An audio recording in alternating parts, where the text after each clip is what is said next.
O eto, mga minamahal, pag-usapan natin itong napakataas na apog at ihi ni Bato de la Rosa. Kasi nung tinanong siya mga minamahal, if bibigyan ka pa ba ulit ng pangalawang pagkakataon na mag-lead dito nga po sa usapin ng war on drugs, ano yung gagawin mo? Ito yung sabi niya, mga minamahal, basahin natin. Sabi dito ni Bato de la Rosa, no regrets. If you are going to give me the chance to do it again, I will do it again. The same approach.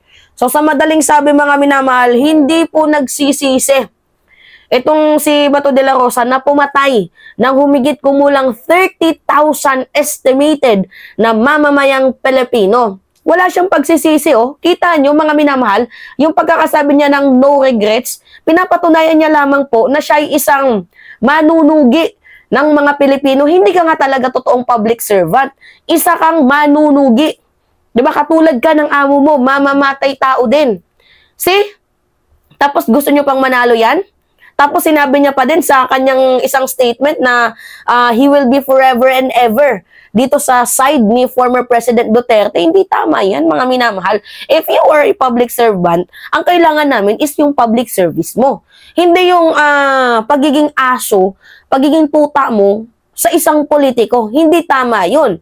So ngayon, na sinabi mo na wala ka palang pinagsisisihan Kung wala kang pinagsisisihan, Bato de la Rosa, sa ginawa mong approach nung ikaw ay PNP chief, you should face the music. Diba, total, sabi mo, wala kang pinagsisisihan. Bakit hirap na hirap kang maka-attend sa Quad Committee hearing? Ilang beses ka nang pinatawag? Ilang beses ka nang binigyan ng chance na patunayan mo yung sarili mo? Kaso hindi mo naman pinapatunayan yung sarili mo kung malinis ka ba? Kasi ang nangyayari, mga minamahal, nagtatago ka sa saya ni Digong. Tapos ikaw pa yung may balak na magsagawa ng another investigation? Buti na lang naman kamo, mga minamahal, hindi pinayagan ni Chis Escudero. Mantakin mo, ikaw yung resource person. Paano mo tatanungin yung sarili mo? O Bato, mamamatay tao ka ba? O gaganon-ganon ka lang? Huwag mo kaming ginujulol. Na hindi tanga ang Pilipino. Hindi kupal ang mamamayang Pilipino. Kung ganyan mo kupalin ang mga tao noon, pues ngayon hindi. Madami na pong Gen Z ang mulat sa katotohanan. And we will raise the country sa tamang landas. Ako, Gen Z ako, mga minamahal. Millennial, Gen Z. 'Di ba? Pero gusto ko lang sabihin sa inyo na hindi tama yung the way, yung approach nila sa pag-implement ng war on drugs. Pwede ka namang mag-implement ng war on drugs as long as, mga minamahal, nandun pa din yung human rights, yung approach mo makatao, hindi yung inhumane. Hindi tama tong trabaho mo, Bato. Sabi mo no regrets, 'di ba? Bakit hindi ka na lang dumalo doon sa House Quad Committee tapos yun inaaway mo pa si Dan Fernandez? Si Ace Barber, inaaway mo, tama ba yun?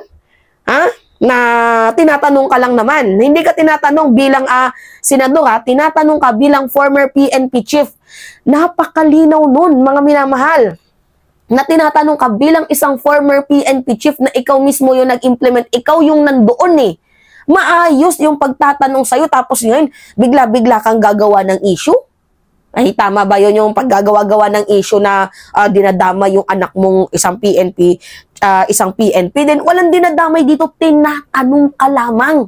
Sagutin mo na lang ng maayos. Tingnan nyo, mga minamahal. Tingnan nyo itong balitang to.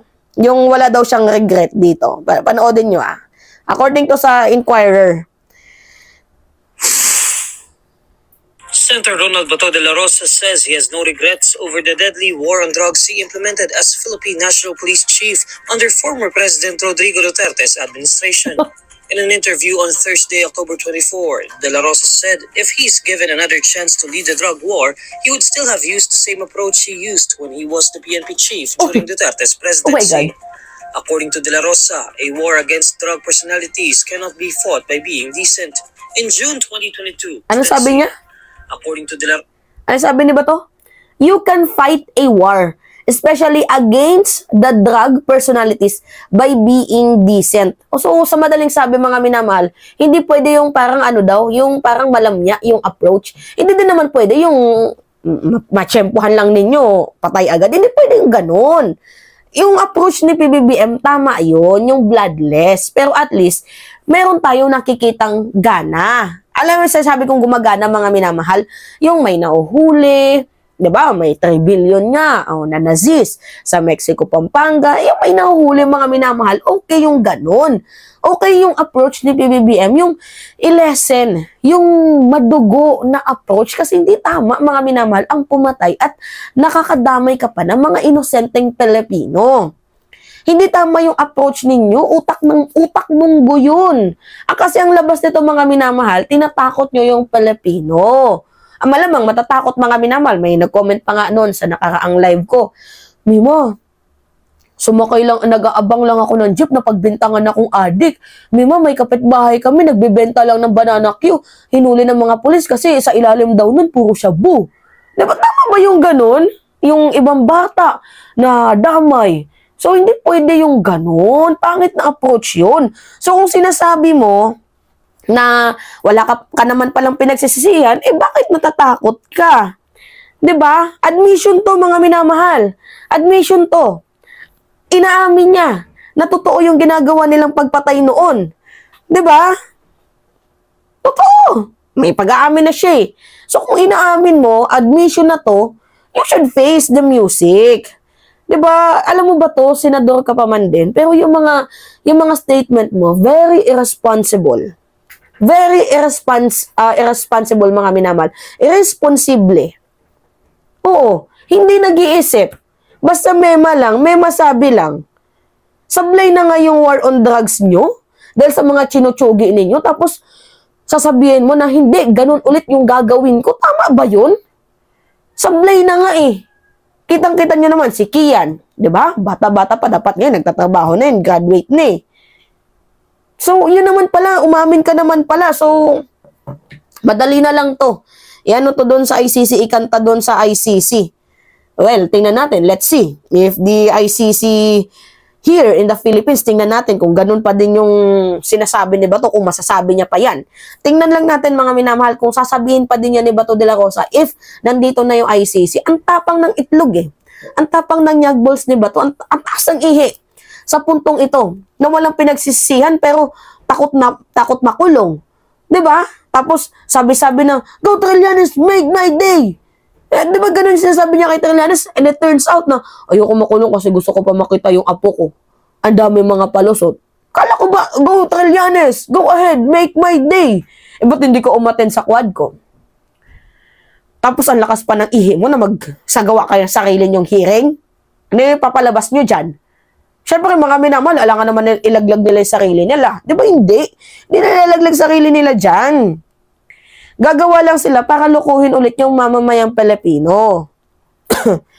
Diba? Minado. So, ibig sabihin siya yung nag-order ng pagpatay. Kaya nga sabi ko sa inyo, mga minamahal, hindi niya din pwedeng iwanan itong si former President Duterte. Kasi kapag iniwan niya itong si former President Duterte, pwedeng sabihin ni Duterte na siya yung nag-utos, pero si Bato yung nag-implement. Si Bato yung gumawa. Pwedeng ipalusot ni Duterte, inutusan ko siya, kasalanan niya, sumunod siya eh. Pwedeng ganun eh. Kaya hindi niya talaga din pwedeng iwan itong si former President Duterte kasi magkadikit na yung dugo ng mga demonyong yan, mga jijimonyo. Diba? Hindi tama yun. Kung ako yung offense to. This statement is very offensive sa humigit kumulang 30,000 na mga namatay. Walang pagsisisi? Ano tingin niyo sa mga tao, baboy? Hindi, I'm just asking. Ano tingin niyo sa mga Pilipino, baboy? Na kaya dali-dali lang tsugiin?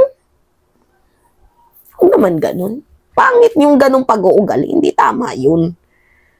Kakaloka. Anyway, mga minamahal. Yun po.